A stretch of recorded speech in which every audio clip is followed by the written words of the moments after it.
Kawan, izinkan saya melanjutkan dan menyelesaikan pesan baik dari VT-VT sebelumnya yang mungkin sebagian Anda anggap sebagai suatu kritikan, tapi pada prinsipnya kalau Anda mendengarkan utuh, itu adalah pesan baik.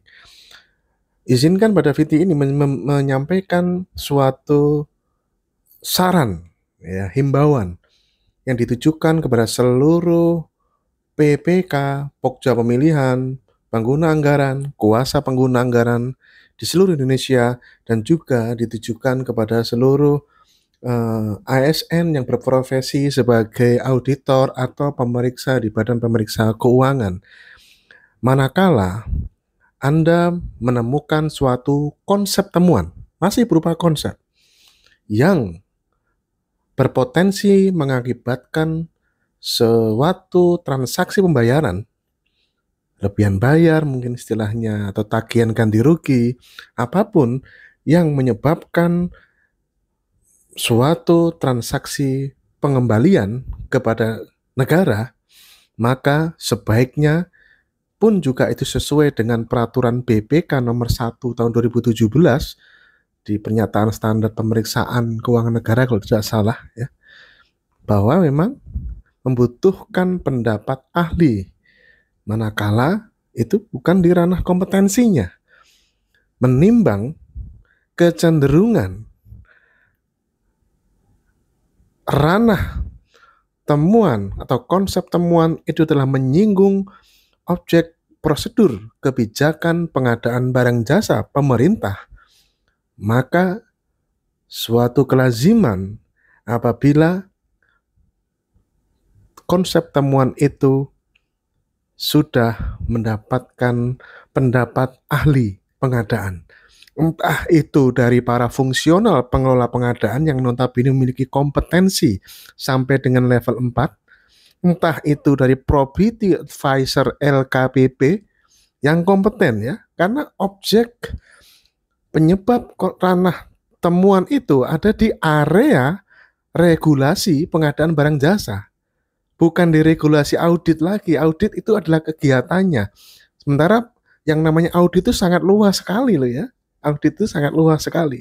Dan manakala konsep temuan itu disebabkan oleh suatu regulasi pengadaan barang jasa, maka wajar apabila mendapatkan rekomendasi dari ahlinya yang kompeten. Kompeten saya bilang, ya. Kompeten, bukan narasumber. Narasumber belum tentu kompeten. Tapi kalau orang yang kompeten itu juga belum tentu menjadi narasumber. Kuncinya adalah memang personel yang memiliki kompetensi di bidangnya, ya, kompetensi di bidangnya, ya. Yang terbaik apa? Yang terbaik ya kita sampaikan di VT ini. Apabila kalau nilai, apalagi kalau nilai rupiahnya gede gitu, ya, sampai MM-an gitu, ya, maka sebaiknya mendapatkan rekomendasi dari LKPP.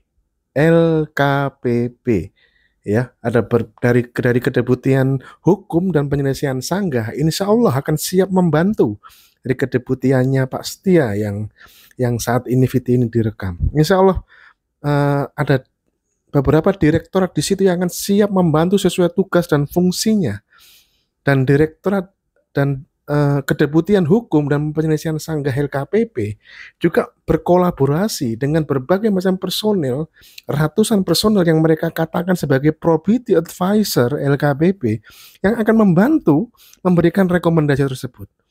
Manakala temuan itu sudah mendapatkan rekomendasi terkait dengan regulasi pengadaan barang jasa, maka itu akan menjadi jauh lebih akuntabel, ya. Dan sekaligus ini himbauan pada rekan-rekan PPK, Pokja Pemilihan, pejabat pengadaan, pengguna anggaran, kuasa pengguna anggaran yang mendapatkan konsep temuan yang bersinggungan, yang itu disebabkan oleh sebuah regulasi kebijakan pengadaan barang jasa, maka apabila dimintakan sebuah tanggapan sementara barangkali, ya, pada saat konsep temuan awal itu ada semacam suatu tanggapan sementara, maka Anda bisa sampaikan konsep temuan ini akan kami mintakan rekomendasi dari ahli pengadaan yang memiliki kompetensi. Saya sampaikan kembali, berikan tanggapan, konsep temuan ini akan kami mintakan tanggapan atau rekomendasi dari ahli pengadaan yang memiliki kompetensi, atau kami mintakan tanggapan dari LKPP. Apalagi kok nilainya ember-emberan. Sebaiknya itu mestinya melewati rekomendasi resmi dari LKPP. Kita juga tidak terburu-buru langsung menyebutkan itu sebuah konsep kerugian negara, ya. Dan itu manakala terus kemudian itu tidak tanpa melewati pertimbangan-pertimbangan dari ahlinya.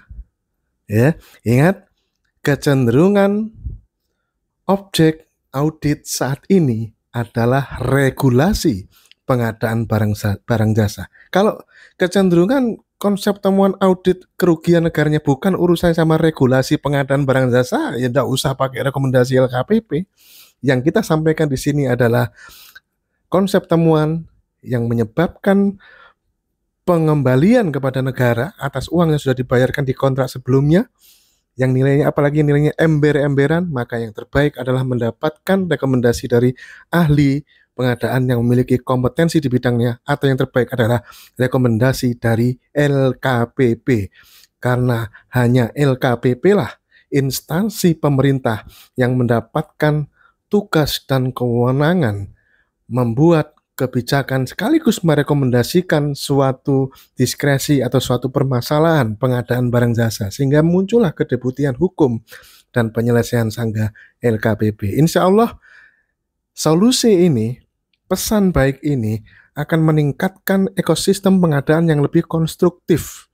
Masing-masing pihak tidak terburu-buru dalam mengambil keputusan, oh apakah ini kerugian negara atau tidak ya. Sekali lagi, manakala itu bersinggungan dengan regulasi, prosedur, kebijakan pengadaan barang jasa. Semoga solusi ini bisa ditanggapi dengan positif, konstruktif, ya, dan dengan sebaik-baiknya. Rekan-rekan semuanya.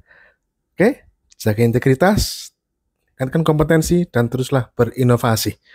Jaga, hindari 4 hal ini: gratifikasi, suap, fiktif, dan ketidaksesuaian spek. Apabila itu yang terjadi, saya mendukung 100% para auditor dan pemeriksa BPK untuk melahirkan angka-angka yang merupakan potensi kerugian negara apabila disebabkan oleh 4 itu: gratifikasi, suap, atau tindakan fiktif, atau ketidaksesuaian spesifikasi yang dibayarkan. Sukses.